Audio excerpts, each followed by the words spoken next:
Bang Ilal, Ya, gimana Bang melihat semalam pertemuan Farhad Rizaldi dengan Sunan Kalijaga nih? Gimana Rizaldi meminta maaf karena sudah apa ya berkata keras kepada korban-korban NTT nih. Jadi dia minta maaf gimana Bang sebagai sahabat dari Farhad Bang?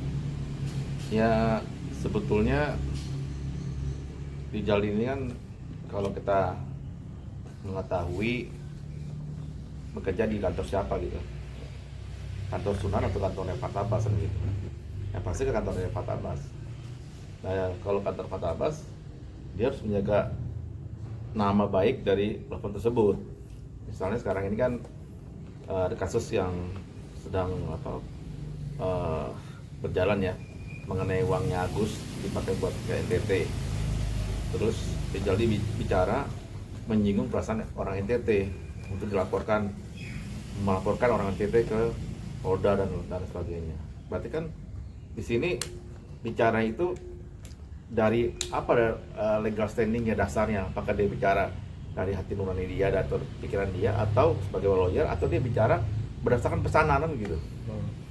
Itu yang kita harus lihat dulu. Kalau berdasarkan pesanan, ya berarti orang yang pesan itu harus minta maaf, bukan Rizaldinya. Tapi Bang sebagai orang yang pernah terlibat di konflik donasi Novi Agus ini, melihat salah gak dari si Rizaldi ini Bang? Letak salahnya di mana Bang dari Rizaldi Bang? Kalau diseret salah, karena terlalu kepo banget. Jadi gini ya, kita sebagai lawyer, kita lihat dari sisi hukumnya seperti apa dulu ya. Sekarang gini, uang yang ada di Agus dipindahkan ke yayasan. Kita fokus di situ dulu ya. Pemindahan ini sepertinya diduga adalah melanggar daripada aturan hukum, karena dianggap itu penipuan, penggelapan, segala macam yang melibatkan, yang dilaporkan itu inisial G ya. Nah, setelah itu ada juga inisial NP. Nah, kita fokus itu dulu, bahwa ini benar nggak dana itu digelapkan atau tidak, kan belum terbukti. Ini kan masih dilihat ya, masih dipelajari oleh penyidik. Ya, di sini kita lihat dulu, fokus itu dulu. Nah, kalau ada dana yang disalurkan ke NTT dari yayasan, saya pikir kalau mau dana udah masuk ke yayasan, kalau udah masuk ke NTT ya sudah gitu. Kan sekarang persoalannya dananya Agus ada di yayasan, ya kan? Masuk di yayasan, ada di situ. Densu pakai uang itu, berita kan begitu, dipakai ke NTT untuk bagi-bagi orang NTT. Bukan bicara uang Agus, uang ada di yayasan.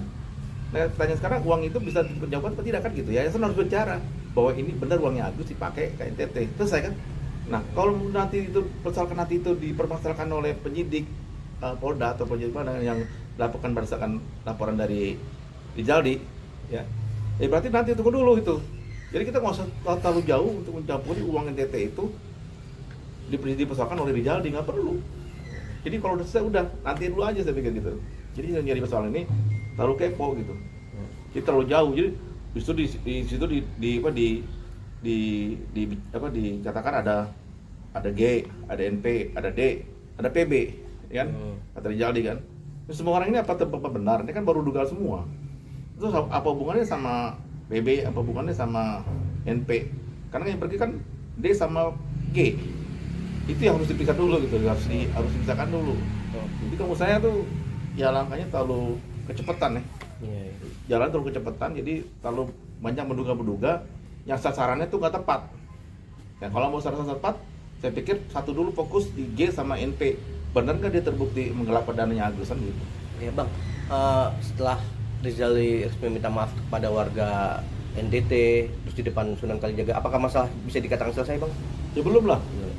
Kamu selesaikan masalahnya kan sudah bicara di publik ya. Dikatakan partai di publik bicara bahwa membawa kan seperti itu, bahwa suku atau ras atau daerah kan, NTT kan. Berarti kan seluruh orang NTT dianggap tidak boleh menerima uang itu kan, karena uang itu uang sengketa. Ya sekarang pertanyaannya yang sengketa yang mana kan belum tahu gitu kan. Sekarang kalau bicara sengketa, ya artinya dana itu nggak bisa dipakai kan begitu. Tapi kan ini dana bukan dana sengketa, ini dana ada di yayasan. Nah kalau dibilang sengketa berarti harus diblokir dulu dong. Nah ini kenapa kan, kalau ini kan nggak ada pemblokiran. Ini dana diparkir di di yayasan, versi kan begitu. Kita juga belum lihat dananya ada apa enggak, kita belum tahu. Jadi saya pikir kalau dana yang dipakai oleh yayasan untuk ke sana, ke NTT, yang penting harus dipertanggungjawabkan, dia harus dipertanggungjawabkan yang benar gitu. Jangan bicara bahwa uang ini dipakai ke NTT, tapi tidak ada yang mau bertanggung jawab. Harus bertanggung jawab. Misalnya yang bertanggung jawab Jerry, G ya, atau Densu. Ini harus bertanggung jawab berdua nih, bahwa benar kan dana itu dipakai. Walaupun nanti seandainya ada persoalan, ya mereka harus bertanggung jawab, gitu aja. Yang penting dia harus jawab bahwa dana ini kalau dianggap itu sengketa atau dia itu harus dibalikan ke yayasan atau dengan ke Agus, ya mereka minimal harus memberikan kembali atau mengganti uang tersebut. Jadi yang orang NTT saya pikir berhak dia untuk memberikan warning ya kepada Rizaldi bahwa itu nggak bisa selesai begitu aja gitu. Jadi orang kalau misalnya besok saya ngomong nih, saya bawa suku Ambon, saya suku Papua, Makassar, saya asal ngomong, apa itu selesai berita maafan? Belum selesai. Oh, iya. Kita harus bicara ada etikanya bos. Kita nggak bisa bicara asal bicara, tapi ujungnya kita minta maaf. Ya banyak kejadian-kejadian juga seperti yang diviral-viralkan, kejadian di apa gitu, terus masuk ke pihak berwajib damai bicara besok dia minta maaf. Emang cepat hanya seperti itu kan tidak bisa. Ini kan negara hukum, kita harus bicara bahwa pertanggungjawabannya seperti apa. Seperti orang mencuri lah, orang mencuri terbukti karena dia tidak bisa dia masuk langsung minta maaf, saya kembalikan pencurian, kan nggak bisa begitu. Dia harus ikut proses hukum juga.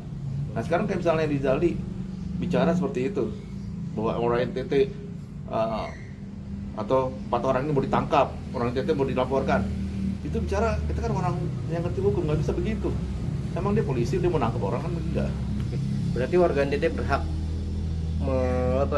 mengecam balik dari apa yang dilakukan Rizaldi bang, walaupun dia sudah minta maaf bang. Ya sekarang kan baru beredar kan saya dengar kabar permintaan maaf dari mungkin dari pihak yang diwakili Pak Sunan kan, jaga. Tapi kan secara resmi harusnya Rizaldi bertemu dengan orang-orang NTT, datang ke NTT, ya, ketemu dengan warga NTT. Nah itu harus begitu, bahwa dia bersiap dia menghadapi orang NTT, apa yang dia ucapkan itu dia harus berani bertemu dengan orang NTT. Kalau dia benar-benar ingin minta maaf, artinya jangan buat laporan balik ke dia, nah, karena orang NTT bisa lapor balik loh, bisa lapor balik si Rizaldi atas ucapannya itu kan. Tapi karena mungkin ada di sini berkaitan dengan sahabat kita Pak Abbas ya, karena itu kan kantor hukumnya Pak Abbas kan, mungkin tidak mau melebar kemana-mana gitu. Tapi karena ini sebab akibat dari ucapannya Rizaldi ini maka saya harus melihat ini ucapan ini benar dari Rizaldi atau hanya ada pesanan kan gitu. Kalau ada pesanan kan berarti yang pesan harus tanggung jawab juga gitu, bahwa itu harus bicara di depan publik, di depan orang NTT ya, bukan depan Mas Sunan aja. Jadi ada orang NTT yang mana yang kira-kira tidak terima, itu harus harus bicara. Jadi jangan 2 kali ada ketemu Sunan, terus ada Pak Abbas, terus ada Rizaldi, saya salaman minta maaf. Oke, mungkin bagi situ selesai ya. Tapi kan orang NTT kan tidak hanya di situ, masih banyak kan. Berapa ratus ribu kali ya orang NTT yang tidak terima kan. Kalau menurut saya sih gas terus aja. Untuk orang NTT ya kasih pelajaran bahwa kita nggak boleh asal bicara seperti itu. Kenapa? Karena kita pernah lihat bahwa di sini kita hidup tuh harus ada etika, dan pengacara pun juga beretika, jangan asal bicara. Kalau kita bicara menyinggung perasaan orang, perasaan ras daerah, pasti kan nggak terima orang. Karena kita harus bicara yang benar-benar secara hukum aja gitu, normatif hukum. Jangan meluas kemana-mana. Jangan mau nangkap ini, tangkap itu 4 orang, tangkap ini enggak tuh. Jadi kan terlalu kemana-mana melebar. Itu.